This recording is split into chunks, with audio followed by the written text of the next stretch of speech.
저는 여러분이 알다시피 손재주가 진짜 없습니다. 제가 어렸을 때 이제 겨울철이 되면 들판에 나가서 연을 날리곤 했는데 다른 친구들 연은 정말 하늘 높이 날아오르는데 제 연은 땅바닥을 기어다닙니다. 제 손이 황금손이 아니다는 것을 저는 아주 일찌감치 깨달았습니다. 말씀을 준비하면서 알았는데 손재주가 없는 사람을 뭐라고 부르냐면 곰손을 가졌다라고 한답니다. 곰손. 곰이 들으면 섭섭할 것 같은데 하여튼 저는 곰손입니다. 기계에 대해서 잘 모르거나 제가 손재주가 없어가지고 생긴 에피소드는 저에게는 정말 차고도 넘칩니다. 이제 그러다 보니까 홈디포라든가 그 로스에 가면 저는 그렇게 부러울 수가 없습니다. 거기에 정말 없는 것이 없어요. 손재주와 기술만 있으면 집도 지을 것 같습니다. 이제 그런 것을 보고 구경하는 것 저 꽤 좋아하는데 일단 무엇을 사가지고 와가지고 고치려고 하면 이게 고쳐지는 것이 아니라 더 고장을 냅니다. 이제 그런 점에서 홈디포라든가 로스는 저에게는 그림의 떡입니다. 제가 이 말씀을 드리는가 하면 그 홈디포의 슬로건이 어떻게 변해왔는지에 대한 글을 읽었습니다. 로스에 대한 것도 있었는데 홈디포 것만 소개하면 이렇습니다. 지금 2019년부터 만들어가지고 지금까지 쓰고 있는데 더 많은 일을 하는 비결이 여기 있습니다. How doers get more done 이라는 그 표어를 슬로건을 걸어놓고 지금까지 쓴대요. 그 전에 10년 동안은 이런 슬로건을 갖고 있었답니다. 더 적은 돈으로 더 많은 것을 할 수 있을 거요. 돈은 아끼고 일은 더 많이 하고 More saving, more doing 이라고 하는 슬로건을 갖고 있었대요. 2003년부터는 3년에는 또 이런 슬로건도 있었대요. 당신도 할 수 있습니다. 우리가 도와드리죠. You can do it.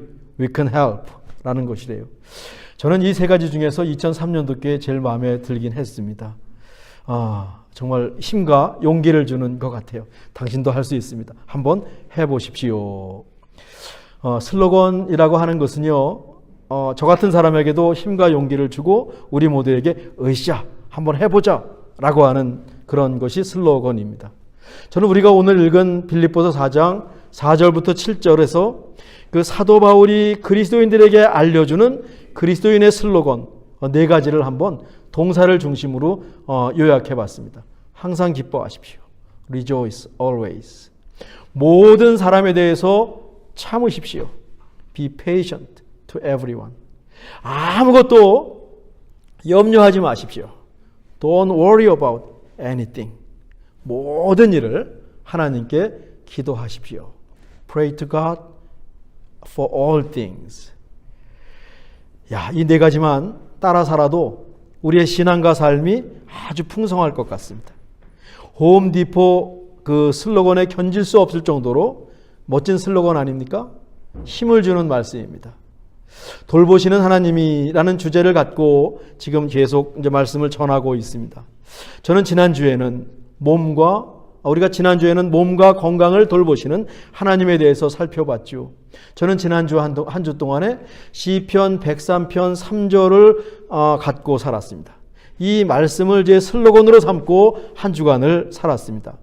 그가 내 모든 죄악을 사하시며 내 모든 병을 고치시며. 몸이 편찮으신 우리 권사님들과 참비 식구들을 위해서 기도할 때마다 내 모든 질병을 고치시며 라고 하는 이 말씀을 기억했습니다. 그 말씀을 마음으로 곱씹었습니다. 그리고 되뇌었습니다. 모든 질병을 고치시는 하나님께 간절히 간청하며 기도했습니다. 앞으로도 제가 아플 때, 우리 가족 가운데 또 아프신 분이 있을 때, 참비 식구들 가운데 아프신 분이 있을 때, 세상에 아프신 분들이 떠오르면 저는 이 말씀을 슬로건 삼고 기도할 작정입니다. 기도해서 병이 낫고 낫지 않고를 넘어서 우리 몸이 약하고 문제가 생겼을 때 우리 몸을 돌보시는 하나님께 기도할 수 있다는 것, 저에게는 이것이 너무 큰 기쁨입니다. 너무 큰 특권입니다. 그 자체가 저에게 힘을 줍니다. 또 이렇게 기도하면서 깨닫는 게 있습니다. 얻는 것이 있습니다. 방향을 잡는 것이 있습니다. 다음 한 주간은 이 우리 네 가지, 오늘 배울 네 가지 이 말씀을 슬로건 삼아서 살았으면 어떨까 싶습니다. 항상 기뻐하라. 모든 사람에 대해서 참으십시오. 아무것도 염려하지 마십시오. 모든 일을 하나님께 기도하십시오.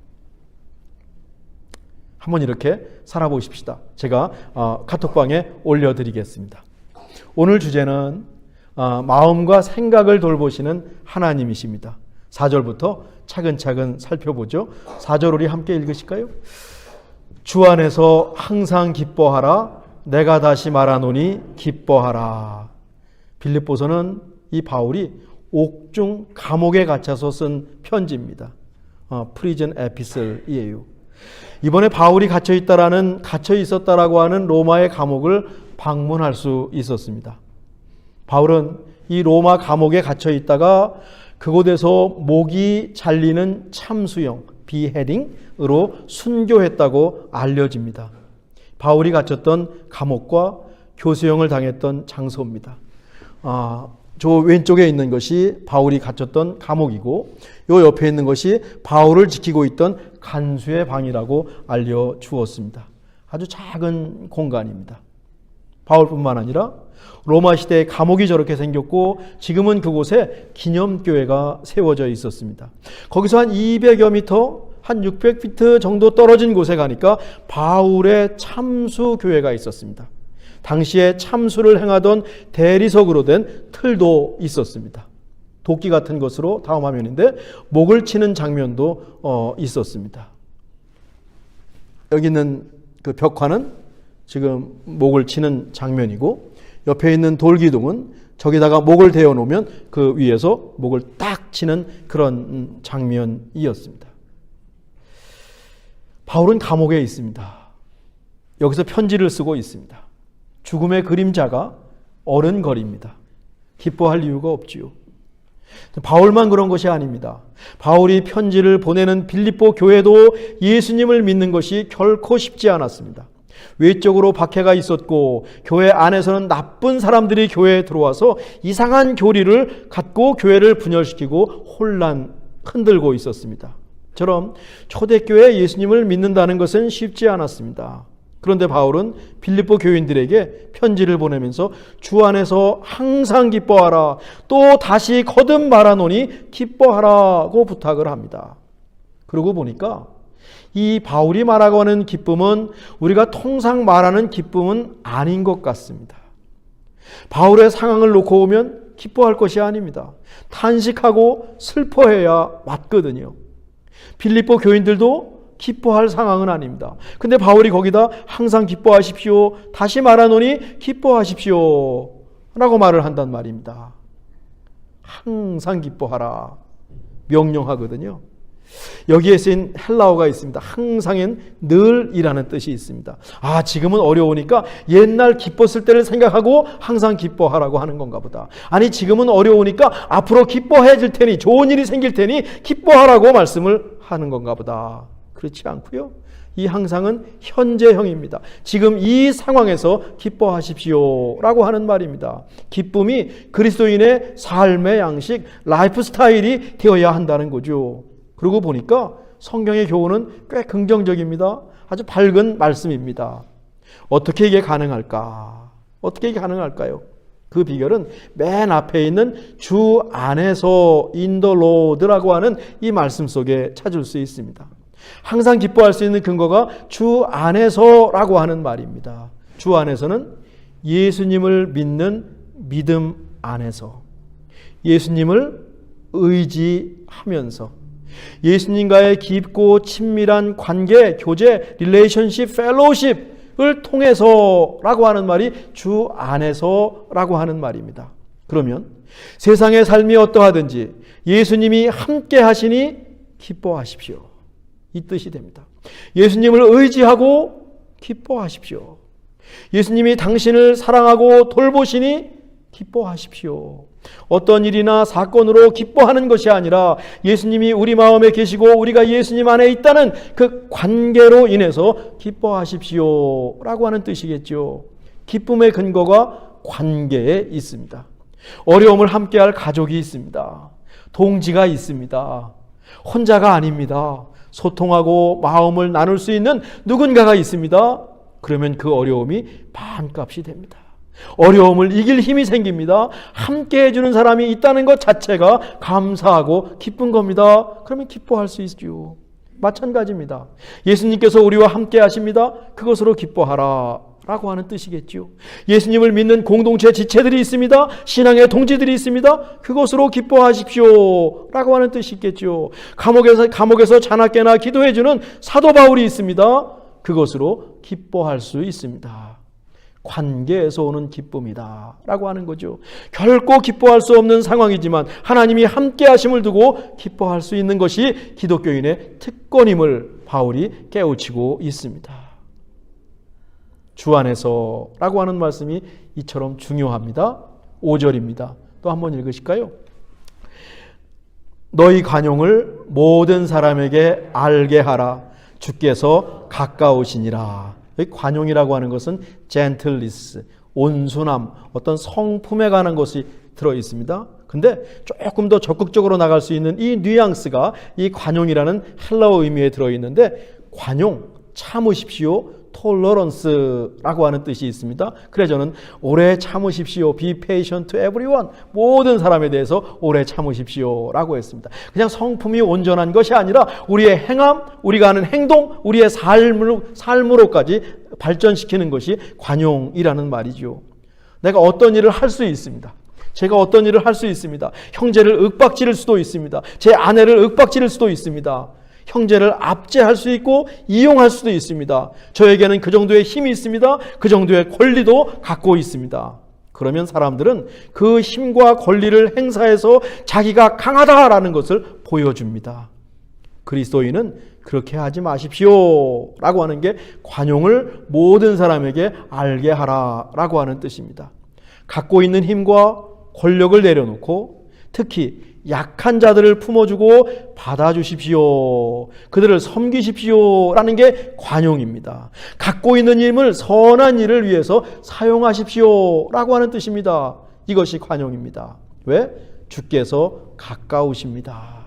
예수님은 모든 것이 가능하신 분이셨습니다. 그런데 그 힘과 권세를 모두 행사하지 않고 십자가에 달려 돌아가셨죠. 참 온유하셨습니다. 사람들을 용서하시고 다 받아주시고 특히 약한 자들의 친구가 되어 주셨습니다.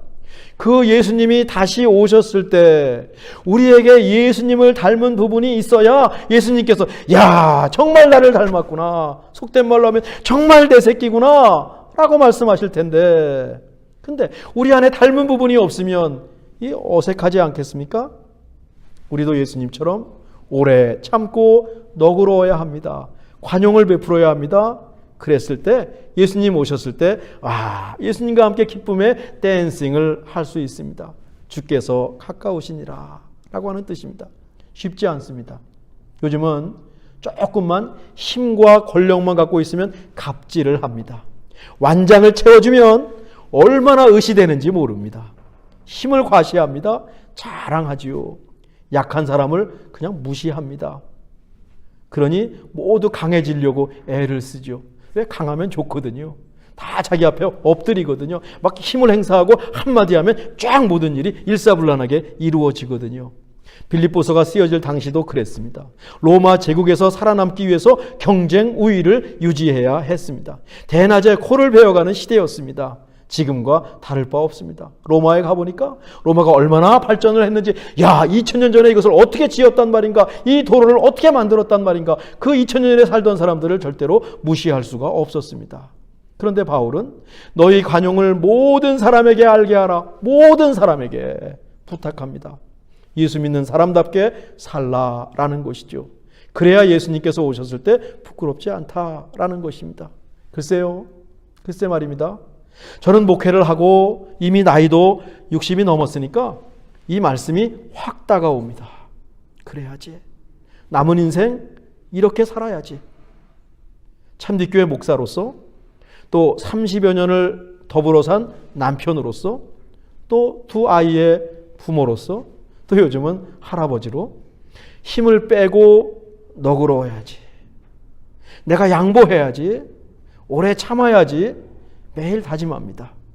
우리 권사님들도 아마 마찬가지입니다. 내가 얼마나 산다고? 아유, 뭐 이렇게 더불어 잘 살아야지, 관용 베푸며 살아야지 라는 말씀을 하실 겁니다. 근데 말이죠, 한창 사회에서 활동하는 참비 식구들께는 이 말씀이 부담이 될 수 있겠습니다. 자칫 경쟁에서 뒤떨어질 수도 있어 보이고요. 내가 사람들에게 참고 관용을 베푸고 힘을 행사하지 않았을 때 손해를 볼 수 있을 것도 같고요. 맞받아쳐야 살아가는 시대 아니겠습니까?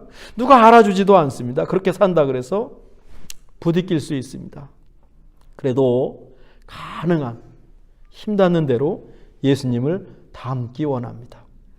예수님 다시 오셨을 때 창피할 정도로 세상을 쫓아 살지는 맙시다. 6절입니다.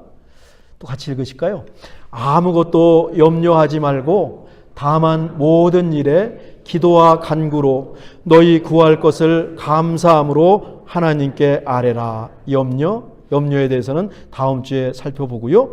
모든 일에 기도와 간구로 사람들의 인간관계, 자기만의 어려움, 세상에서 겪는 애환, 고민을 모두 빼놓지 말고 기도하고 간구할 수 있습니다. 기도는 모든 것을 포함할 수 있습니다. 그리고 기도는 염려를 막아내고 몰아내는 백신입니다.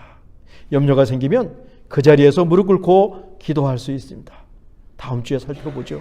모든 일에 기도와 간구로 너희 구할 것을 하나님께 아뢰라라고 했습니다. 이 아뢰라는 뜻은 뭐냐면 하나님이 알도록 하십시오. 하나님께 보고하십시오. 하나님께서 아시도록 다 드러내십시오 라고 하는 뜻입니다. 고민이 있습니다, 우리에게. 그러면 아무에게도 그 고민을 말하지 않고 끙끙 앓고 있으면 여러분 얼마나 힘드시던가요? 잠도 안 오죠? 너무 큰 고민이면 체중도 빠질 수도 있습니다. 근데 이 고민을 누군가에게 나눌 수 있다면 힘이 됩니다.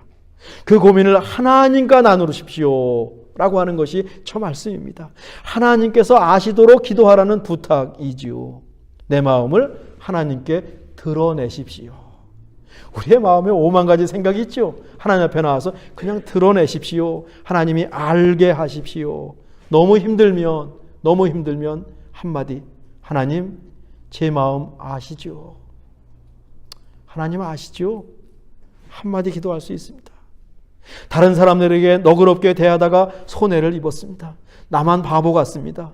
혼자서 힘들어하지 말고 하나님께 보고할 수 있습니다. 하나님 아시죠? 하나님 보고 계셨죠? 이렇게 할 수 있는 것이 힘이고 또 기쁨입니다. 그래서 우리는 주 안에서 항상 기뻐할 수 있습니다. 그러면 하나님께서 우리의 마음과 생각을 지켜주신다라고 하는 약속입니다. 7절이죠. 함께 읽으시죠. 7절입니다. 제가 읽을까요? 그리하면 모든 지각에 뛰어난 하나님의 평강이 그리스도 예수 안에서 너희 마음과 생각을 지키시리라. 모든 지각에 뛰어난 하나님의 평강이, 하나님이 하시는 일 끝에는 평강이 있답니다. 어렵고 복잡하고 때로는 속이 상한 우리의 모습을 보시고 하나님께서 내리시는 그 처방이 하나 있는데 그게 평강이다라고 하는 겁니다. 앞에서 기쁨이 그랬듯이 평강도 세상이 줄 수 없는 하나님의 선물이요 은혜지요. 이걸 다 알고 계십니다. 다 알고 계시는 하나님께서 우리의 마음과 생각을 지켜주실 것이다 라는 것이죠. 로마서 8장에 이런 말씀이 있습니다. 성령의 생각은 생명과 평안입니다. 육신의 생각은 사망이요 영의 생각은 생명과 평안입니다. 하나님의 길은 생명과 평안입니다. 생명은 살리는 일입니다. 행여나 죽이는 일, 해를 끼치는 일은 하나님의 길이 아닙니다. 그 길을 가지 않는 것이 좋습니다. 만약에 그 길이 좋아 보여서 간다면 대가를 치를 가능성이 굉장히 많습니다. 어제 트럼프 그 후보자를 지원하는데 총격 사건이 일어난 암살이라고 하는 말까지 쓰고 있습니다. 누구를 불문하고 그건 나쁜 것입니다. 왜? 죽음에 이르지 않습니까? 애꿎은 사람이 죽었고 당사자도 죽었습니다. 이건 하나님의 생각이 아닙니다. 육신의 생각입니다. 평안도 아니죠. 우리도 불안하지 않습니까? 어떻게 그분들이 민주당이고 공화당이고 유세를 하겠습니까? 이건 하나님의 일이 아닙니다. 그리스도인이라면 이것을 두고 애통하며 기도할 일이지 누가 옳고 그르다라고. 지금 미국도 마찬가지입니다. 좌파는 좌파대로 우파는 우파대로 서로 지금 아주 여론전을 펼치고 있습니다. 우리 그리스도인이라면 안타까워할 일이겠죠. 하나님의 생각은 생명에 의해서 평안입니다. 어떤 중요한 일이나 문제를 놓고 결정하실 때 기도하고 그 다음에 찾아오는 평안에 주목하시기 바랍니다. 한정없이 불안하면 그때는 시간을 갖고 생각해 보셔야 합니다. 조금 더 기도하면서 신중할 필요가 있고요. 왜? 하나님의 계획은 결국에는 생명과 평안으로 인도하시기 때문에 그렇습니다. 마음과 생각이 무너지는 게 큰 문제입니다. 큰 문제입니다. 그러면 인생 자체가 흔들립니다. 호랑이에게 물려가도 정신만 차리면 된다라고 하지 않습니까? 어떤 상황이 생겨도 마음과 생각만 지킬 수 있다면 거뜬히 이겨낼 수 있습니다. 우리의 마음과 생각을 하나님이 지켜주신다. 하나님의 평강, 여호와 샬롬이 우리의 마음과 생각을 돌보고 계심을 믿습니다. 그리고 알 수 없는 기쁨이 우리 마음 한가운데서 샘처럼 솟아납니다. 우리의 마음과 생각을 돌보시는 하나님께서 주시는 기쁨이고 평안이지요. 우리 한 주간 오늘 본문 4가지 말씀을 슬로건 삼아서 한번 살아보십시다. 항상 기뻐하십시오. 모든 사람에 대해서 참으십시오. 아무것도 염려하지 마십시오. 모든 일을 하나님께 기도해서 하나님께서 아시도록 하십시오. 마음과 생각을 돌보시는 하나님의 평안을 맛보기 원합니다. 평안과 기쁨이 정말 그 강처럼 우리 존재 안에서, 우리 마음 안에서, 우리 생각 속에서 흐르는 것을 저희들이 경험하기 원합니다. 하나님께서 우리를 돌보심을 믿습니다. 기도하겠습니다. 하나님, 불안할 때가 솔직히 많습니다. 그때 염려하지 않고 기도하겠습니다.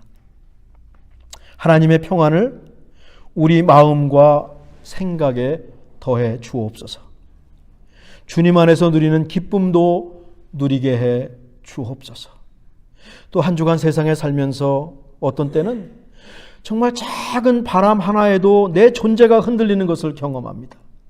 정말 별것 아닌데도 마음이 요동치고 생각이 요동치는 것을 저희들이 경험하곤 합니다. 우리의 마음과 생각을 붙잡아 주시고 우리의 마음과 생각을 돌보시는 모든 지각에 뛰어난 그리스도의 평강, 하나님의 평강, 여호와 샬롬을 누리며 사는 저희들 되게 도와 주옵소서. 우리의 마음과 생각을 주께서 꼭 붙들어 주옵소서. 예수님의 이름으로 기도하옵나이다. 아멘.